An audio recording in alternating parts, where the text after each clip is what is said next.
Bienvenue dans cette vidéo sur le centre du design humain. Le design humain est un outil de connaissance de soi qui révèle la nature de chacun et offre l'opportunité de vivre une vie authentique. Si c'est la première fois que vous en entendez parler, je vous invite à regarder ma vidéo d'introduction au design humain avant celle-ci. Et maintenant, passons au sujet de cette vidéo, les centres. Ces formes géométriques sont l'une des premières choses que l'on remarque quand on regarde une carte du design humain. Elles représentent des composants fondamentaux au fonctionnement de chaque carte individuelle. Dans cette série de vidéos en deux parties, je vais vous donner un aperçu de chaque centre pour que vous puissiez mieux comprendre ce que le schéma corporel d'une personne révèle.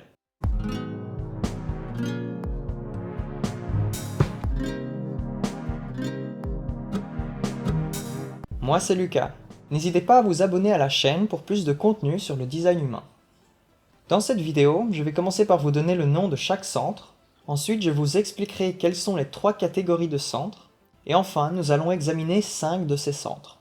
Pour mieux comprendre les centres restants, vous pouvez regarder la deuxième partie de cette série. Et voici les 9 centres et leurs noms. Ils s'appellent le centre tête, l'ajna, la gorge, le centre G ou le soi, le sacral, la racine, le centre splénique ou l'instinct, le plexus solaire ou centre émotionnel, et le centre du cœur ou l'ego. Avant d'explorer les centres un à un, jetons un coup d'œil aux 3 catégories de centres. Les centres de pression, les centres moteurs et les centres de conscience. Il y a 2 centres de pression, la tête et la racine. La tête est la pression de conceptualiser, de comprendre, la pression qui pousse à savoir ou à trouver le sens des choses. La racine par contre, est la pression qui nous pousse à agir, à bouger, à faire des choses. Il y a 4 centres moteurs. La racine, le sacral, l'ego et le plexus solaire. Ces moteurs sont des centres qui ont de l'énergie à dépenser. Si on n'avait pas de moteur, on serait inerte. Il y a aussi 3 centres de conscience. L'instinct, l'ajna et le plexus solaire. En termes d'évolution, l'instinct est le premier type de conscience, et tous les êtres vivants, à part les simples cellules, possèdent ce centre instinctif. L'ajna nous donne notre capacité à réfléchir, à conceptualiser, et est uniquement humain. Le plexus solaire, ou centre émotionnel, est le plus récent des centres de conscience, et à cause du fait qu'il est aussi un moteur, il n'est pas encore vraiment un centre de conscience. Avant de poursuivre, il y a quelque chose que je dois clarifier. Il n'y a pas de meilleur design que d'autres. Il y a tellement de personnes qui sont déçues quand elles comparent leur carte du design humain à celle des autres. « Oh, mais ta carte est tellement plus colorée que la mienne. J'aimerais avoir ce centre, etc. » Mais la vérité, c'est que chaque design est parfait, et parfaitement unique. Quel que soit votre design, vous avez la même possibilité de vous réaliser ou d'être dysfonctionnel, et votre stratégie et autorité intérieure sont là pour vous guider vers votre propre amour de soi et de votre nature. Maintenant, rentrons plus dans les détails des centres, et je vais commencer par la gorge. La gorge est un centre d'expression et de manifestation. Chaque porte dans ce centre amène une certaine façon de s'exprimer. Le mouvement principal d'énergie entre les centres converge vers ce centre d'expression. Tous les centres veulent arriver à la gorge pour s'exprimer. Si un centre moteur est connecté à la gorge, elle devient aussi un centre d'action. L'énergie du moteur peut être utilisée pour manifester, pour agir et avoir un impact sur le monde. Si vous avez une gorge définie, vous avez une façon fixe de vous exprimer, une qualité fondamentale dans votre expression qui est toujours présente. Si vous avez le centre-gorge ouvert, vous n'avez pas de façon fixe de vous exprimer et vous vous exprimez différemment en fonction des circonstances, des gens à qui vous parlez et de la façon dont ils activent votre gorge avec leur propre définition. Il vous arrive de ne pas savoir comment exprimer ce que vous voudriez exprimer si vous ne recevez pas les activations nécessaires de l'extérieur. Et parfois, vous parlez justement trop parce que vous amplifiez la gorge des gens autour de vous. Il y a un autre centre qui a une voix, le sacral. Le sacral est le moteur le plus puissant et le plus important pour le maintien de la vie sur Terre. C'est là que se trouve l'énergie de vie, la reproduction, l'énergie nécessaire pour travailler ou pour constamment veiller au bon développement des enfants. L'énergie du sacral est disponible pour des choses spécifiques, et elles vont dépendre des activations présentes dans ce centre. Une autre caractéristique du sacral est son mode de fonctionnement. Il fonctionne en réponse. J'ai commencé par dire que ce centre avait une voix. Cette voix est non verbale et elle se manifeste en réponse. Par exemple, lors d'une conversation, les gens font souvent des sons comme mhm pour indiquer qu'ils suivent la conversation. Tous les sons de ce type sont des réponses du sacral. Si votre sacral est défini, vous avez cette capacité de répondre à ce qui se passe autour de vous. Vos réponses et les sons non-verbaux que vous faites en réponse à ce qu'on vous demande ou à n'importe quel autre stimulus sont un guide fondamental pour prendre vos décisions. Ils indiquent les choses pour lesquelles votre force vitale est disponible. Si vous avez ce centre ouvert, vous allez amplifier cette énergie de force vitale des autres. Et il est très important de beaucoup vous reposer, parce que cette énergie n'est pas présente en vous d'une manière constante. Il n'est pas conseillé pour vous de travailler de longues heures. Il est également dangereux de passer vos journées H24 dans l'aura de gens qui ont ce centre défini. Avoir du temps seul pour vous décharger de ce surplus d'énergie est très important. Votre don, c'est de pouvoir reconnaître la façon dont ce centre de vie fonctionne en observant les gens autour de vous. Le centre G, ou le centre du soi, est le losange entre la gorge et le sacral. C'est un centre d'identité. Il nous donne notre rôle.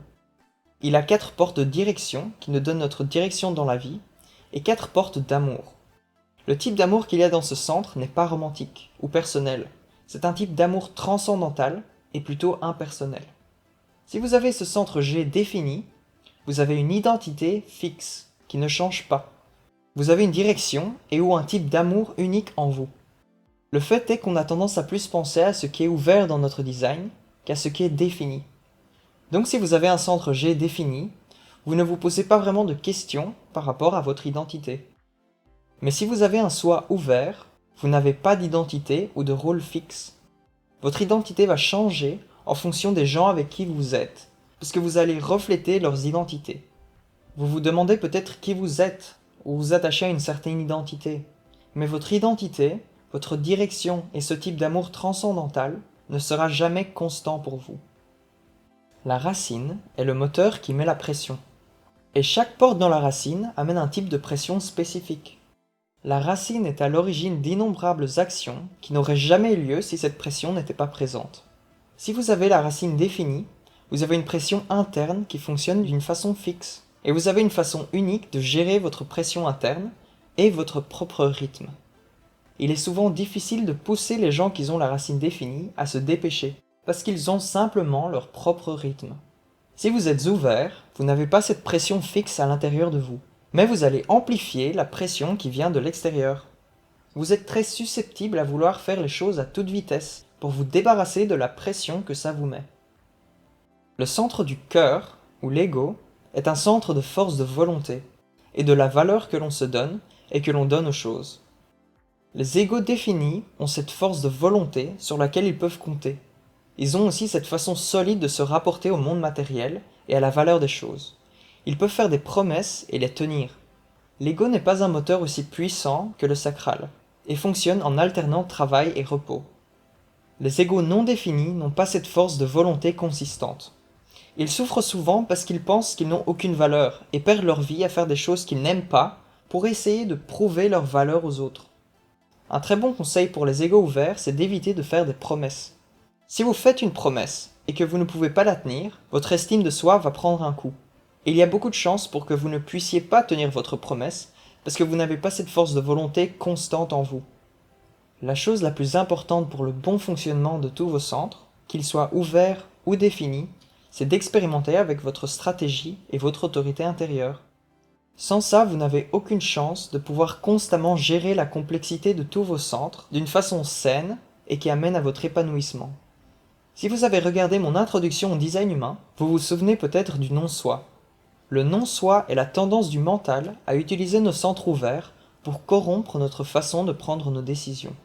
La stratégie et l'autorité intérieure déclenchent un processus de déconditionnement qui transforme ce qui est ouvert. Plutôt que de vous contrôler et vous éloigner de votre nature, chaque centre ouvert devient une opportunité pour apprendre, pour mieux comprendre le monde autour de vous et devenir sage. Je vous invite à observer ces centres et leur impact. Par exemple, si vous avez une gorge définie et interagissez avec quelqu'un qui a une gorge ouverte, Ont-ils tendance à parler plus que vous? Si vous avez une racine ouverte, vous trouvez-vous parfois submergé par la pression qui vous pousse à tout faire aussi vite que possible?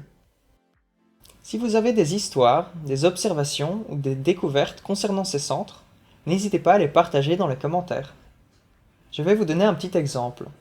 Ma racine est ouverte, et je me souviens de marcher avec un ami qui avait une racine définie. Il marchait plutôt lentement, à son rythme. Et moi j'amplifiais l'énergie de sa racine, et j'avais cette force qui me poussait à marcher beaucoup plus vite que lui. Et voilà, la vidéo touche à sa fin. J'ai mis un lien dans la description vers un site qui génère des cartes du design humain. Si vous voulez une application pour Android, moi j'utilise Human Design App. Elle est gratuite et fonctionne hors ligne. Et c'est tout pour cette première vidéo sur les centres. Likez, partagez, commentez, abonnez, clochez, bref faites ce que vous voulez. Mon email c'est 9centres@gmail.com. Rendez-vous dans la prochaine vidéo.